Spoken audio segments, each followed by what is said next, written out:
Freelancers के जो सबसे बड़े ममालिक हैं उनमें पाकिस्तान 3rd नंबर पर आता है। अब पेपाल पाकिस्तान में अपनी सर्विसेज फराहम करेगा। पाकिस्तान में मौजूदा कुछ 23,70,000 से ज़ायद फ्रीलांसर्स काम कर रहे हैं। डॉक्टर उमर के मुताबिक मुल्क में जल्द ही ऑप्टिकल फाइबर का एक लंबा जाल भी बिछाया जाएगा। तो अभी तक फ्रीलांसर्स पेयोनियर के ज़रिए कुछ कटौती के बाद पाकिस्तानी करेंसी में चेंज करवा कर अपनी अमाउंट को यूज़ करते हैं। ये आपको बताएं कि मुल्क में फ्रीलांसर्स के लिए बड़ी खुशखबरी आ गई। हुकूमत पाकिस्तान और पेपाल के दरमियान मुआहिदा तय पा गया। मुआहिदे के तहत मुल्क में तरसीलात ज़र को मुमकिन बनाने के लिए तीसरे फरीक के जरिए पेपाल से चैनलाइज किया जाएगा। बिस्मिल्लाहिर्रहमानिर्रहीम। अस्सलाम वालेकुम दोस्तों। जहां एक साल पहले खबर ये सुनने में आती है कि पाकिस्तान से प्ले स्टोर बैन हो रहा है, वहां पर पेपाल कैसे आ सकता है, और आज हम अचानक फ्रीलांसर्स के बारे में क्यों बात कर रहे हैं। तो एक ऐसी ही खबर दोस्तों पाकिस्तान में आग की तरह पिछले दिनों में फैली है कि पाकिस्तान में पेपाल आ रहा है, और ये खबर सुनने के बाद हर फ्रीलांसर के दिल में एक खुशी की लहर दौड़ उठी है। डॉक्टर उमर के इस ऐलान के बाद पाकिस्तानी फ्रीलांसर्स की ये मुश्किल आसान हो जाएगी। दोस्तों इसका जवाब हाँ भी है और ना भी। जी हाँ, डॉक्टर उमर के इस ऐलान में कुछ सच है और कुछ झूठ भी। लेकिन दोस्तों आखिर ये पूरी खबर है क्या जिसकी वजह से पाकिस्तान की आईटी इंडस्ट्री में तहलका मच गया है। इस खबर में कितनी सच्चाई है और इससे किसी को फ़ायदा होगा भी कि नहीं, और अगर किसी को फ़ायदा होगा तो किस हद तक फ़ायदा होगा। दोस्तों अभी तक तो जो पाकिस्तानी फ्रीलांसर्स अपनी मेहनत की कमाई का पैसा कमाते हैं और उनकी ये सारी मेहनत का पैसा दांव पे लगा होता है कि उनको कंप्लीट पेमेंट मिल पाएगी भी कि नहीं, और अगर मिलेगी भी तो ये इसको पूरा निकलवा सकेंगे या फिर बहुत सारे टैक्स कटने के बाद ये जब अपनी पेमेंट्स पाकिस्तानी करेंसी में ट्रांसफ़र करते हैं तो इनको इनकी मेहनत का पैसा सही तरह नहीं मिल पाता। आफ्टर ऑल मेहनत दांव पर लगी होती है और इस मेहनत का रिज़ल्ट और रिटर्न भी। अब दोस्तों बात करते हैं कि होता कुछ यूँ है कि 6 जनवरी 2024 को हमारे caretaker federal minister information technology doctor Umar Saif एक मीटिंग करते हैं, जिसमें कुछ मीडिया के लोग और छोटे पैमाने पर सैटेलाइट मैन्युफैक्चरर से बात करते हुए ये खुशखबरी देते हैं कि अब पेपाल पाकिस्तान में अपनी सर्विसेज फराहम करेगा। डॉक्टर उमर के अकॉर्डिंग ये लाहे अमल 11 जनवरी 2024 से शुरू होगा। अब यहाँ पे दोस्तों मैं आपको बताता चलूँ कि फ्रीलांसर्स के जो सबसे बड़े ममालिक हैं उनमें पाकिस्तान 3rd नंबर पर आता है। तो यहाँ से आप अंदाज़ा लगा सकते हैं कि पाकिस्तान में कितने ज़्यादा फ्रीलांसर्स रहते हैं और इस तरह की न्यूज़ पाकिस्तान पे कितना ज़्यादा इफ़ेक्ट करेगी, ख़ास तौर पे अगर ये न्यूज़ सही हुई तो अभी तक फ्रीलांसर्स पेयोनियर के ज़रिए कुछ कटौती के बाद पाकिस्तानी करेंसी में चेंज करवा कर अपनी अमाउंट को यूज़ करते हैं। इस अनाउंसमेंट से पहले पाकिस्तान में कोई ऐसी सहूलत नहीं थी जिससे बग़ैर कटौती के या टैक्स के डॉलर्स के ज़रिए बाआसानी फ्रीलांसर्स को पेमेंट मिल सकें, या फिर ये डॉलर अमाउंट पाकिस्तानी करेंसी में बाआसानी बगैर किसी चार्जेस के चेंज की जा सके।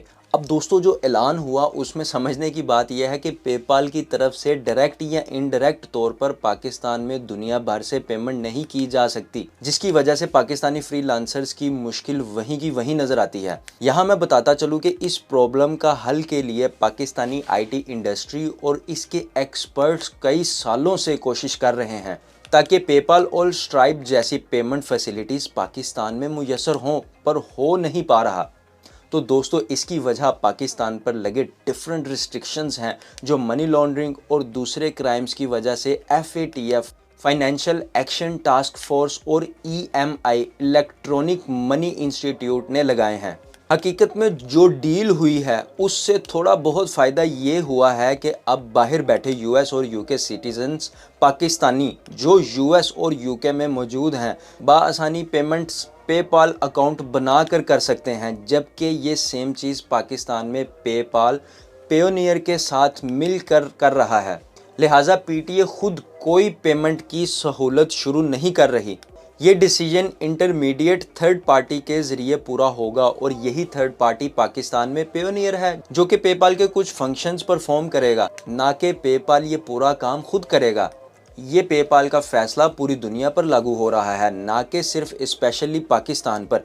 इसलिए शायद ये खबर आईटी एक्सपर्ट्स के लिए इतनी अहमियत नहीं रखती जितनी इसे हवा दी जा रही है, क्योंकि पेपाल और इस जैसे कई एप्लीकेशन से आईटी एक्सपर्ट सारी दुनिया से जुड़ते हैं और ख़ास तौर पर पाकिस्तानी फ्रीलांसर्स तो इसकी संजीदगियों से वाकिफ़ हैं, क्योंकि उनकी सारी मेहनत के रिटर्न्स उन्हें सिर्फ इंटरनेशनल बॉर्डर्स और लॉज की वजह से आधे अधूरे और रुल कर मिलते हैं। आईटी मिनिस्टर डॉक्टर उमर शरीफ ने पेपाल वाली अनाउंसमेंट के साथ कई और अनाउंसमेंट्स भी की हैं, जिससे पाकिस्तान की आईटी इंडस्ट्री को काफ़ी सपोर्ट मिलेगी। जैसे डॉक्टर उमर के मुताबिक मुल्क में जल्द ही ऑप्टिकल फाइबर का एक लंबा जाल भी बिछाया जाएगा, जिससे मुल्क में 5G की सहूलत मिलेगी। जबकि कई कंपनीज की रिक्वेस्ट पर कैबिनेट के ज़रिए उन्हें ये इजाज़त भी दी गई है कि ये कंपनीज अपने प्राइवेट कम्युनिकेशन सैटेलाइट्स इस्तेमाल कर सकती हैं। साथ ही इस मीटिंग में जैज़ ने इंस्टॉलमेंट पर आईफोन देने की स्कीम भी मुतारफ़ करवाई है। गवर्नमेंट को ये भी चाहिए कि मेक श्योर करें कि वो आईफोन गन पॉइंट पर चोरी भी ना हो। अब दोस्तों, आपको इन तमाम स्कीम्स और डिसीजंस से गवर्नमेंट की फ्यूचरिस्टिक इंटरेस्ट का आइडिया हो रहा है। अब दोस्तों, मान लें कि पाकिस्तान में 5G कनेक्शन भी आ गया है, लेकिन मेरे घर में जब लाइट ही नहीं आ रही होगी तो भले मैंने 5G लगवाया हो या 10G लगा हो, उस नेट का क्या फ़ायदा। तो मेरा ख्याल है कि 5G इतना ज़रूरी नहीं है जितना फ्रीलांसर्स को एक कंटिन्यूसली इलेक्ट्रिसिटी का मिलना ज़रूरी है। अगर किसी फ्रीलांसर ने किसी गोरे क्लाइंट को आज की डेट दी हुई है कि 12 बजे आपको प्रोजेक्ट मिल जाएगा, लेकिन एंड टाइम पे लाइट चली जाती है और 5 घंटे बाद आती है, अब उस फ्रीलांसर को 5G की ज़रूरत नहीं, उसको इलेक्ट्रिसिटी की ज़रूरत है और वो उसी 4G के साथ काम चला लेगा जो वो ऑलरेडी यूज़ कर रहा है। अब मैं यहाँ ये भी नहीं कह रहा कि हमें 5G की ज़रूरत नहीं, बल्कि हमें उन सारे लवाजमात की ज़रूरत है जो कि एक फ्रीलांसिंग में मदद करते हैं। उसमें एक कंटिन्यूस इलेक्ट्रिसिटी भी मौजूद है। अब डॉक्टर उमर सैफ के मुताबिक ये तमाम स्टेप्स लेने के बाद मुल्क के लोअर तबके में आमदनी के मौके मज़ीद बढ़ जाएंगे और स्मार्टफोन्स के ईजी एक्सेस से टेक्नोलॉजी सिर्फ अमीर के घर की ज़रूरत नहीं होगी। ये याद रहे कि अमीर की लाइट नहीं जाती, उसने सोलर पैनल्स लगवाए होते हैं, गरीब की ही लाइट जाती है, जिसकी वजह से ना वो स्मार्टफोन चार्ज कर सकेगा और ना ही वो 5G यूज़ कर सकेगा जो आप इतना बड़ा ऐलान करके ला रहे हैं। हाँ, यहाँ पे हमें ये बात भी माननी पड़ेगी कि जो भी हो, मुल्क में आईटी की ये डेवलपमेंट कारआमद और तरक्की याफ्ता ममालिक बनने की तरफ पहला और इम्पोर्टेंट कदम ज़रूर है, जो हमारे लिए एज़ अ नेशन एक कामयाबी है। और दोस्तों, अगर पेपाल पाकिस्तान में आ जाता है तो एज़ अ नेशन ये हमारी बहुत बड़ी कामयाबी होगी। इससे ना सिर्फ मुल्क के नौजवानों को रोज़गार मिलेगा, बल्कि मुल्क की इकोनॉमी भी इंक्रीज़ होगी। और जाते जाते बताता चलूँ कि पाकिस्तान में मौजूदा कुछ 23,70,000 से शायद फ्रीलांसर्स काम कर रहे हैं और अपनी रोज़ी बहुत अच्छे तरीके से कमा रहे हैं। किसी भी न्यू गवर्नमेंट को इनको फैसिलिटेट करना बहुत ज़रूरी है। दोस्तों, आज की वीडियो के लिए इतना ही। अगर वीडियो में कुछ भी इन्फॉर्मेटिव लगा तो वीडियो को लाइक करके चैनल को सब्सक्राइब कर लें, ताकि इसी तरह की इन्फॉर्मेटिव वीडियो आप तक बर वक्त मिलती रहें। मिलते हैं नेक्स्ट वीडियो में।